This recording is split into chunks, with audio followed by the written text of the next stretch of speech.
Book of Revelation. Professor John Warrington stood in the middle of the driveway, an 8-foot-high gate towering before him. To his right was an intercom console. Its red button had faded considerably since he'd last been to this house more than 5 years ago. That was a day he would never forget, no matter how hard he tried. Not yet ready to announce himself, not sure if he'd ever be, and thinking that maybe it would be best if he'd just turn around and go home, John tried to peer through the wrought iron gate to glimpse what awaited him. But the once immaculate gate was now an impenetrable wall of ivy and brambles. The only metal showing was the sharp, rusted points that begged for blood, taunting the foolish to climb over them, hoping they'd slip and impale themselves on the menacing spikes. John wondered again what he was doing here, why he had agreed to the old man's invitation. They hadn't spoken since that day 5 years ago when Hazelwood, John's former professor, mentor, and friend, had let John know exactly what he thought of him. Not only had Hazelwood kicked John out of his house and his life, but he'd threatened John with far worse. The old man had been 70 years old then, and appeared physically incapable of carrying out the vengeance he'd threatened. But his words still echoed in John's mind. People change, John told himself. They get older. They calmed down. They realized they had jumped to conclusions and overreacted. Hazelwood had probably decided to forgive John and didn't want to take his grudge to the grave. At least that's what John tried to believe. The old man's threats replayed in his mind as John glanced over his shoulder to the car he'd left at the bottom of the winding driveway. He should be at home, sitting next to the phone. Even though he had his cell phone with him and the police had promised they would alert him immediately if there were any new developments, it didn't feel right to be away from home while Susan was missing. She'd been gone since January. John had come home one afternoon to find their front door wide open. There was one suitcase missing and some of her clothes, but John had never believed she'd packed it herself. There hadn't been a note, and Susan would never have walked out without saying goodbye. She was many things, but she was not someone who just ran. John rarely left his house since she'd vanished. He'd done nothing but pace the halls of their home, barely eating, sleeping less than a few hours at a time. The police, along with his friends and family, had encouraged John to go on living his life as best he could. They said sitting at home wouldn't bring Susan home any faster, and the last 2 months had proved their case. He knew that everyone believed Susan had left him. She was half John's age, gorgeous, and intelligent. But Susan loved him. Of that much John was certain. They were going to be married in the fall. Hazelwood's invitation was the first John had considered since Susan disappeared. His old mentor had sounded so excited on the phone that John had agreed immediately, despite his better judgment. Truthfully, John needed the distraction. There was still the nagging feeling that this wasn't a good idea. But John was out of the house now, and if he didn't go through with the visit, he would never find out what Hazelwood had to tell him. Maybe the old man wanted to apologize after all these years. Or maybe he expected one from John. Perhaps Hazelwood needed John's advice on a book. The old man would be reluctant to turn to John for assistance, especially after the so-called betrayal, but Hazelwood was getting on in years and might be desperate enough to ask for John's help. Word on campus was that Hazelwood had been living as a recluse for the past few years, rarely venturing from his property. Rumor was that he'd finally given up his search for the mysterious books he'd once dedicated his entire life to finding. John shivered against a sudden chill. Not only was he nervous about the impending reunion, but in his haste to leave the house, he hadn't thought to grab a jacket. Twilight had turned to dusk, and he found his lightweight polo shirt lacking. John pressed the button on the intercom. Almost instantly, Professor Hazelwood's voice sounded from the metal box. "Is that you, Jonathan?" John greeted his old mentor, surprised by the pleasantness in Hazelwood's voice. He was unable to detect any of the anger that he'd heard on their last visit. "Then come on in, old chap." the professor said as the gate began to hum and slowly creak open.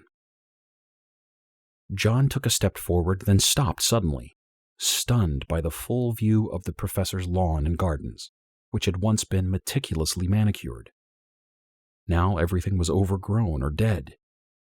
Images of southern graveyards came to mind, but even those places had some order to the flora.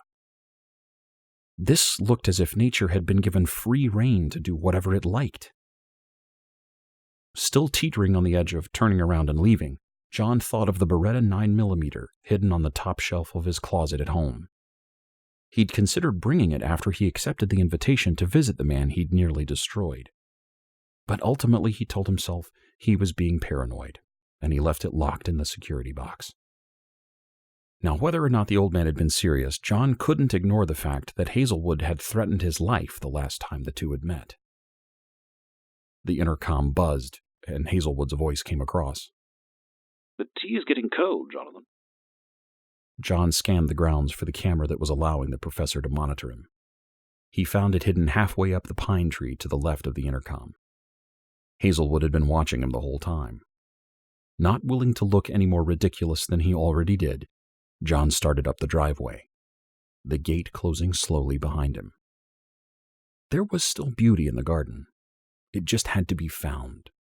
A solitary rose blooming amid the thorny brush on the left side of the driveway, a young sapling emerging from the wall of weeds to the right. Good can survive with the bad, and life goes on, John thought. But then he looked to the rotting tomato plants and realized everything comes to an end. The door to the professor's house was just ahead. Now was the time to deal with Hazelwood and see what all this was about. Susan would be fine. The black maple door opened just as John raised his hand to knock. Hazelwood appeared, dressed in a shabby dinner jacket. The yellow crest on the pocket was fraying. So was Hazelwood. Thin wisps of silver hair stuck out in every direction. He was a tiny shell of the man John had studied under nearly 2 decades ago.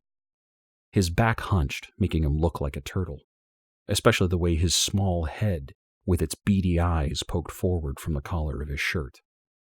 Hazelwood pushed his glasses up his nose and smiled. "You can put your hand down, Jonathan, unless you mean to strike me." The old man's sly smile and questionable sense of humor worried John. He had betrayed Hazelwood's loyalty when he published The Book of Revelation, Exposing the Truth. He'd gained the man's trust, learned all he could about the sacred and secret tomes, and then wrote a book systematically disproving their existence. In doing so, Hazelwood's life's work was ruined. He'd still had his tenure at the university, but he'd lost all credibility. John hadn't set out to deliberately hurt the old man. He simply saw the fallacy in what Hazelwood espoused. At the time he was researching and writing it, John had told himself that Hazelwood would be dead before his book hit the market. But he'd obviously been mistaken, and the book's publication had crushed Hazelwood. Now the old man was smiling up at John as if nothing bad had happened between them. John lowered his hand and scratched at the scraggly, unkempt beard he'd been meaning to shave for several weeks. "Good to see you, Professor. You look well." "Thank you, Jonathan. I would say the same, but then you'd know I was lying." Before John could respond, Hazelwood continued. "But that is to be expected. I read about Susan's disappearance. Are there any new developments?" John could only shake his head. "Oh, that's a shame. I did enjoy her company." Hazelwood moved out of the doorway and waved John inside. "I don't want to waste any more of your time than I need to. I heard you're writing another book, and I wouldn't want to impede your progress." John winced at the dig, then entered the house, and waited while Hazelwood closed the door behind them. John admitted, "I haven't written a single word since she disappeared." "I'm sorry to hear that." Hazelwood shuffled down the hallway and motioned for John to follow. He led him into the bookcase-lined study where they used to meet every week to pore over manuscripts and letters from antiquity. Hazelwood pointed John to the seat at the head of a long oak table. John walked behind the chair and studied Hazelwood's emotionless face. What's this about, if you don't mind my asking? Actually, I do. It's a surprise. Now have a seat while I fetch the tea. John wanted to protest. The idea of a surprise made him feel ill. But there was no sense in pushing Hazelwood. The old man would talk when he was ready. He'd learned that lesson 1,000 times over the years. Might as well take a seat and relax. A few minutes later, Hazelwood re-entered the study pushing a small bronze cart. After pouring the tea and maneuvering the cart into a corner of the room, Hazelwood said, I let go of the help, in case you were wondering. Instead of saying that he had gathered that much from the garden, John simply nodded and took a sip of the Dahang Bao tea, a treat which he hadn't had in 5 years. It tasted just as delicious and exotic as he remembered. Hazelwood shuffled to the other side of the table and took a seat opposite John. Looking over the top of his steaming mug, he studied John's face. John waited for as long as he could. What is it, Arthur? He asked impatiently, foregoing his usual formalities. I don't have time. Hazelwood held up his hand to quiet John, finished sipping his tea, then set down the mug. You'll want to see this. I don't see anything, John said, irritated as he looked about the room. John knew he was being rude, but all he wanted to do was leave. Just seeing his mentor's face brought back the feelings of guilt. Maybe you can't see what you don't believe. John pushed away from the table. I'm sorry, maybe I shouldn't have come. John, sit, Hazelwood said with the same force he used on his more unruly students. You don't want to help me? I'm sorry. Tell me what you want. I want the expert of rare books to verify my greatest find, the one you and I have been discussing since the day we first met. John perked up, recalling his first visit to Hazelwood's office. John had been a sophomore and was desperately trying to get into Hazelwood's class, Lost Books of the Ancient World. He tried to remember the list Hazelwood had compiled and hung on his office wall. Which one? You haven't found the unedited Taming of the Shrew. Shakespeare had always been Hazelwood's favorite, even though he'd spent the better part of a decade trying to disprove the bard's authorship on classics such as Macbeth. Hazelwood shook his head and got up from the table to take down the painting that hung between the two largest bookcases. A safe. He dialed in the combination. Even better. John couldn't begin to think what could be better.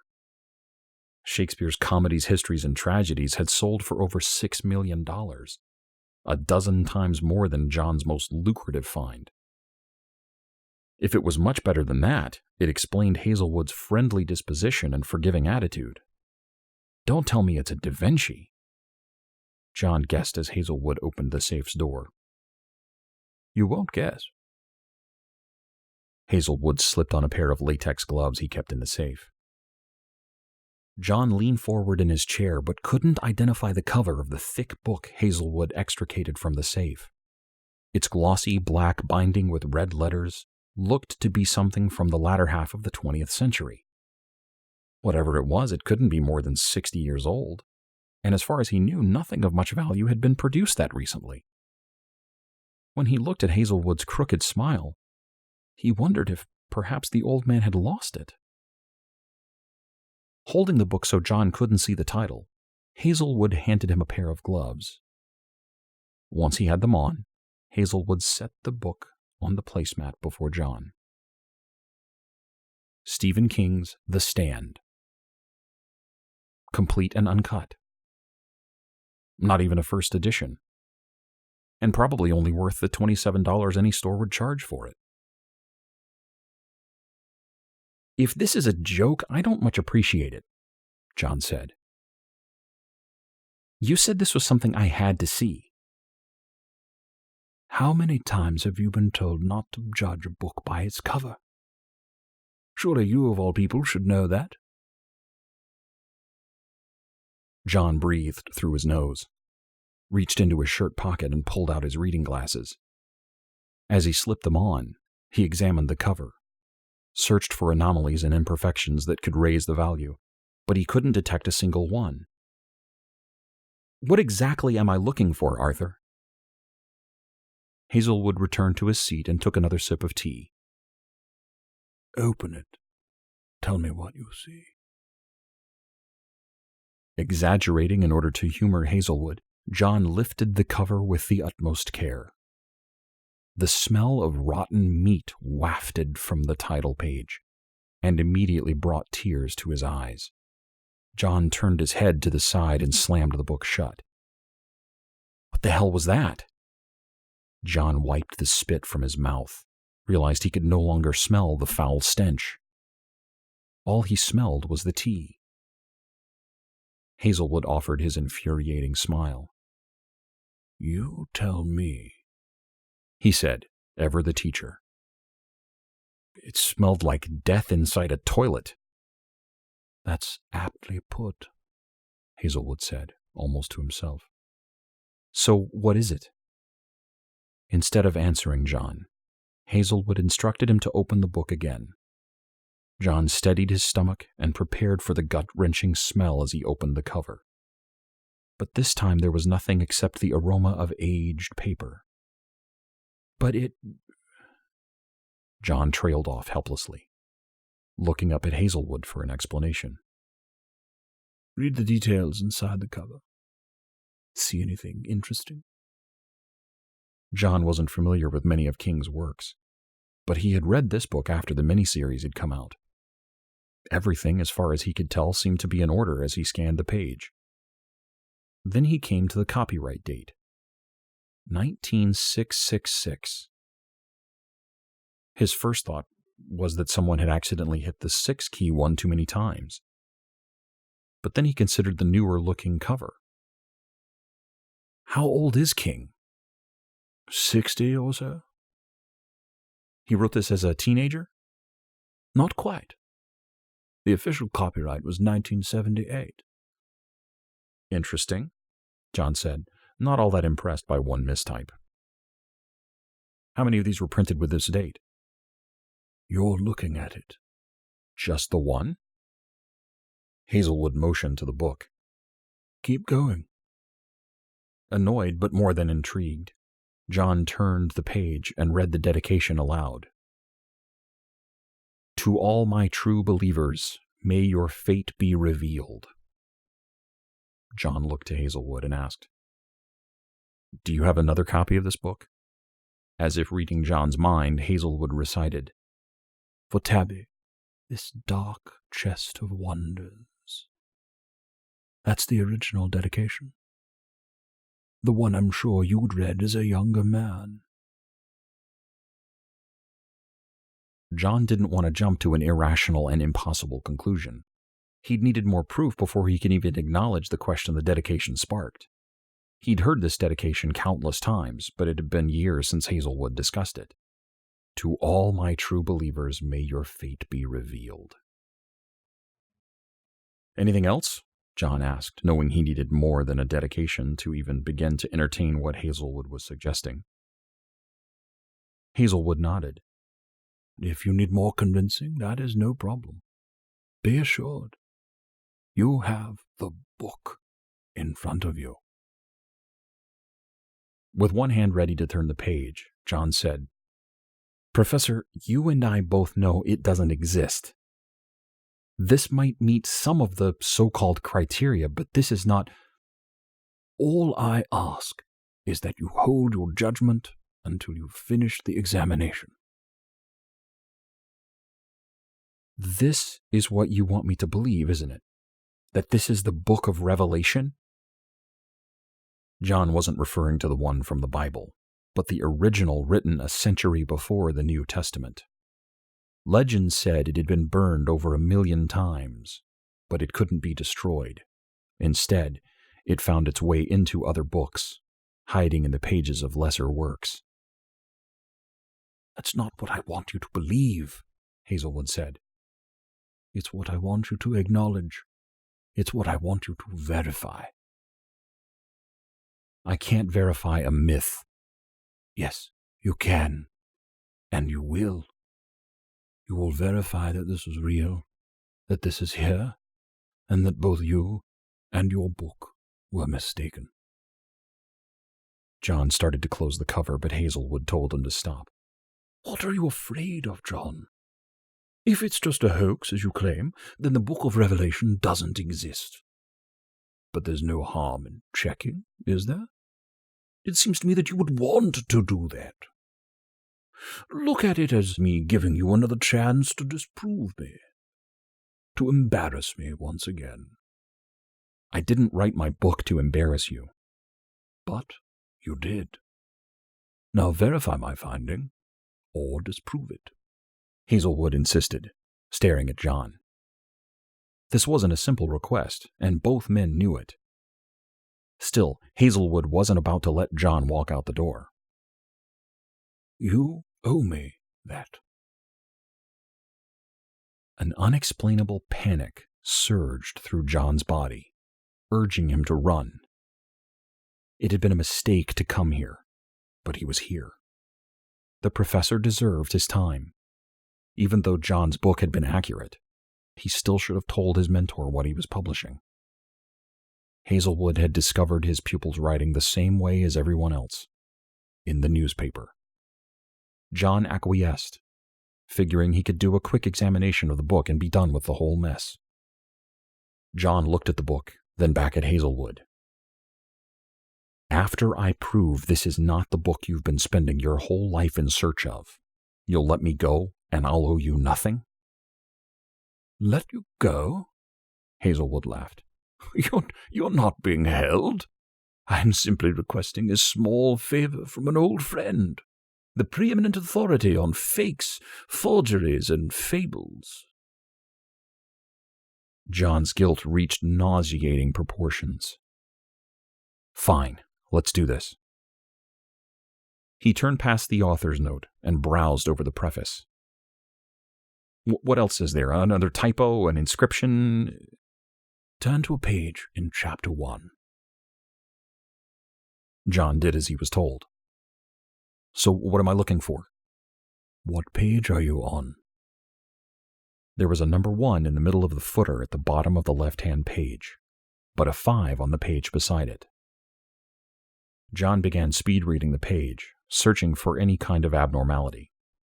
Everything appeared just as he'd read it in his dog-eared copy, when suddenly, across the page, 5 non-consecutive words transformed from black to bright red. The words then made their way toward the header. John mumbled his disbelief. Yes? Hazelwood said giddily. What is this? John asked. But before Hazelwood answered, John looked at the old man and said, Okay, nice trick. Okay, well done. How did you manage that? I didn't do anything. The ink turns color when the air hits it, or is it the temperature change?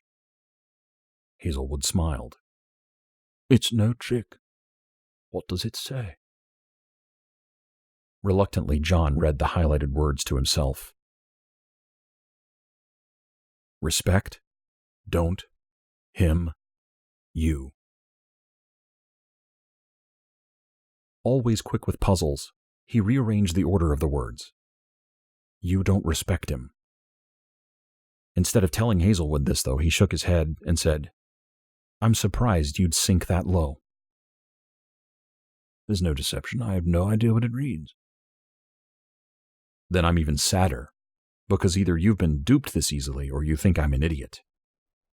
Hazelwood didn't seem bothered by John's disbelief. Try another page. Which one? Your choice. Figuring Hazelwood would direct him to specific doctored pages, John was surprised to be given a choice, but only slightly. Don't tell me you fixed every page. This had to cost some money. Not to mention the amount of time it would take to do what you're suggesting I did. Hazelwood made a good point. but it only made the situation more pathetic. Any page, right? Anyone you choose. Be my guest. John flipped through a few dozen pages before stopping. Hazelwood asked him what number he'd landed on. John said, "It should read 47, but there's only a 2. A mistake, but not a very revealing one." It's no mistake. You don't see anything else? John adjusted his eyes. Seemingly random words slowly turned from black to red, then moved to the top of the page. Back is coming, she not. It didn't take John long to rearrange them. She is not coming back. John fought to keep from grabbing the heartless bastard by the throat. Gritting his teeth and staring at the man, he said, "This is no longer funny." I agree. It isn't. Recognize what you have in front of you. Or are you truly blind? John's hands couldn't stop shaking. Even after what had happened because of his book, John was unable to believe the man would cross the line and bring Susan into the hoax. If you recall, you stopped at that page. I didn't direct you to it. Please tell me what it reads. His voice seemed to be truly interested, not a trace of malice. Hazelwood had never been a good bluff, so John started to wonder if maybe he wasn't trying to pull off some sinister prank. It says she's not coming back. Do you think it means Susan, or might there be someone else? There's only Susan. John remembered that they were talking about their honeymoon plans the morning before she'd vanished. He'd finally given in and told her that they could go to Fiji like she wanted. But it doesn't matter what appears, because either you or one of your friends put this here. You suppose it's luck that you turned to that exact page? John motioned toward the book. It's probably on every page. Oh, I assure you, it isn't. So you admit you know what's on the pages? What I admit is the book of Revelation is able to draw the chosen to it. It must be calling to you. Do you feel its pull at the back of your mind? John wanted to tell the old kook he was out of his head, that he should be locked up in an asylum. But there was a tug, one that made him want to turn the page. He shook his head to clear his thoughts, upset that he had been so gullible as to consider Hazelwood's suggestion. There was no pull, it was just a book. Why don't you try another? Hazelwood asked. Afraid of what you might find? This doesn't prove a thing. You are worse than one of those TV psychics. These revelations could apply to anyone. Turn to another page. I won't take much more of your time. John flipped through the book and stopped a few pages into chapter 42. Even though he was more than a third of the way through the thick book, the page number in the footer was only 3, and the one next to it was 389. If the next page he turns to was 4, then he at least had to consider the possibility of the book's legitimacy. He could not think of any way Hazelwood might have rigged the pagination. What page are you on? Hazelwood asked. Your guess is as good as mine. What does the number say? Come on, how'd you do it? Do you remember what I taught you? John flashed through the years of information he'd gathered through their chats, many taking place right here in this room. He tried to remember anything concerning the book and pages. Something clicked. There were some who said the book would only give 4 revelations a day, each numbered accordingly. He pushed this realization from his thoughts and examined the red words on the page. This one was too simple. Scared, is, use, to, he, pistol, the. John had completely forgotten about the nickel-plated derringer that Hazelwood had kept on his desk. It was 100 years old and always under glass, but Hazelwood had claimed it still worked. Anything interesting, John? John shook his head and continued to stare at the book, trying to collect himself. As he stared at the blood-red words, an internal alarm sounded, his logic and rationality struggling to hold precedence. But it was a losing battle. The book kept calling him, warning him to beware, to stop the crazy old man before it was too late. John, I need to know. It looks as if you found something of interest. John picked up his mug and drank as he observed the professor. He hadn't noticed it before, but there was a small bulge under Hazelwood's jacket on the left side of his chest. It was probably just a notepad or a handkerchief, but John supposed it was large enough to be the derringer. In an attempt to distract the old man, John asked Hazelwood if he would mind getting him some more tea.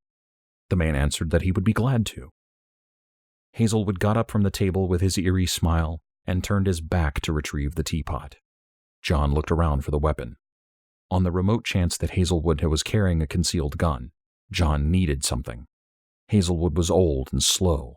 He couldn't forget that the feeble man coming back with the tea had threatened to kill him the last time they met. Hazelwood seemed very definite on that subject. As Hazelwood poured John's tea, making a point not to look at the book, John leaned forward, trying to peek inside his mentor's frayed jacket. He couldn't tell what was inside. Then Hazelwood returned the pot to its cart. The old man's wife had died shortly after the release of John's book. It wouldn't be surprising if the professor had blamed John for her death as well. A devastating loss could change a man and make him do things he wouldn't have considered before. Now that Susan was gone, John knew this to be very true. Before today, he rarely entertained violent thoughts. But inside this study, he was dreaming of strangling the demented son of a bitch sitting across from him. You're not going to drink it? I was just letting it cool. John picked up his mug and brought it to his lips, wondering if the tea could be poisoned. Could that be what was causing the violent thoughts, making him consider the book to be real? Actually, I think it needs another moment. He set the mug in front of him. Hazelwood shrugged and drank from his own cup, the same tea that was in John's mug. Or was it? What do you say to opening up one last page? I promise it'll be the last one.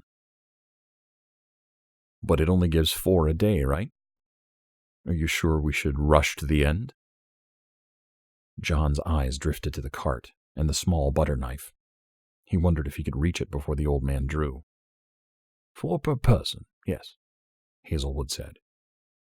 So maybe we should do yours next. Not necessary. I just need you to verify that it is the book. I take it that you're still not convinced.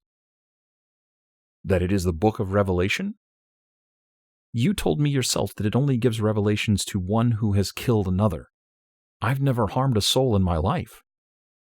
Physically, maybe, Hazelwood said, the overwhelming sadness in his voice hanging over the room. Feeling he had the man on the ropes, John said, At least tell me how you did it. Turn to a new page, and I promise to explain everything.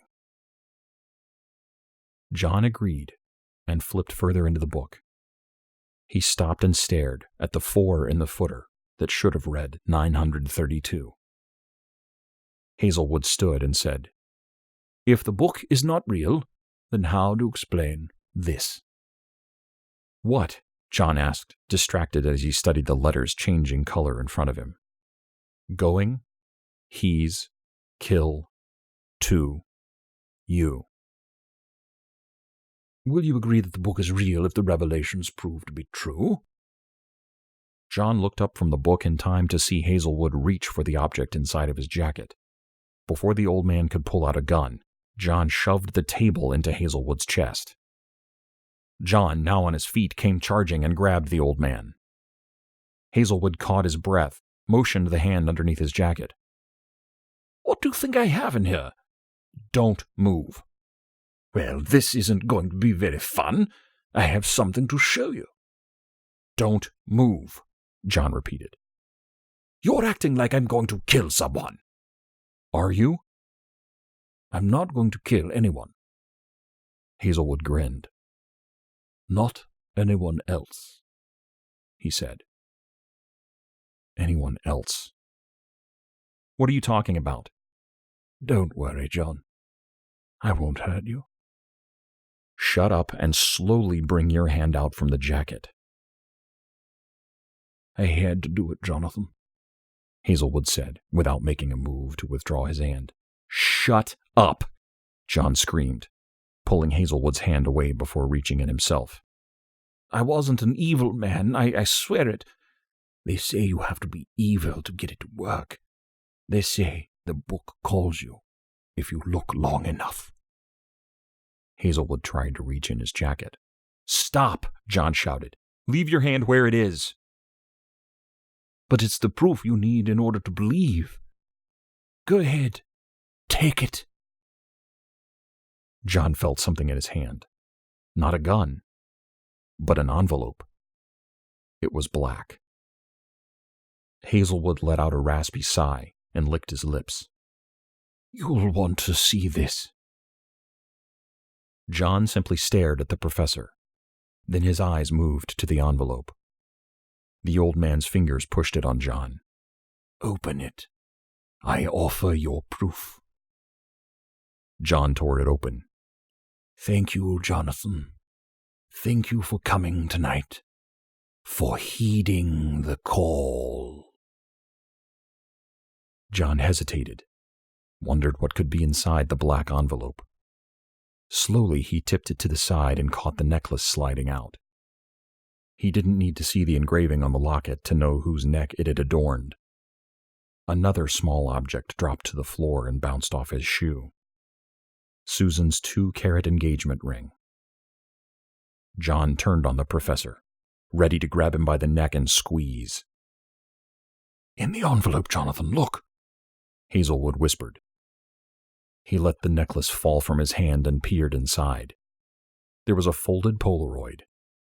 It had caused the lump under Hazelwood's jacket. Hazelwood struggled to keep his eyes open. Go on, Jonathan. Go ahead and look inside. John pulled out the photo, the envelope fluttering to the ground. I do thank you, Jonathan. Taking her enabled me to find this book, and soon you'll take its burden from me. Hazelwood took a ragged breath.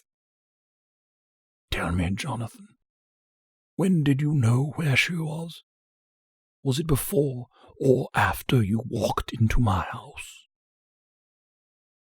That smell. Susan's perfume. He'd been paying too much attention to Hazelwood to realize that it was his fiancée's. The blood-red words. Hazelwood had caused her death.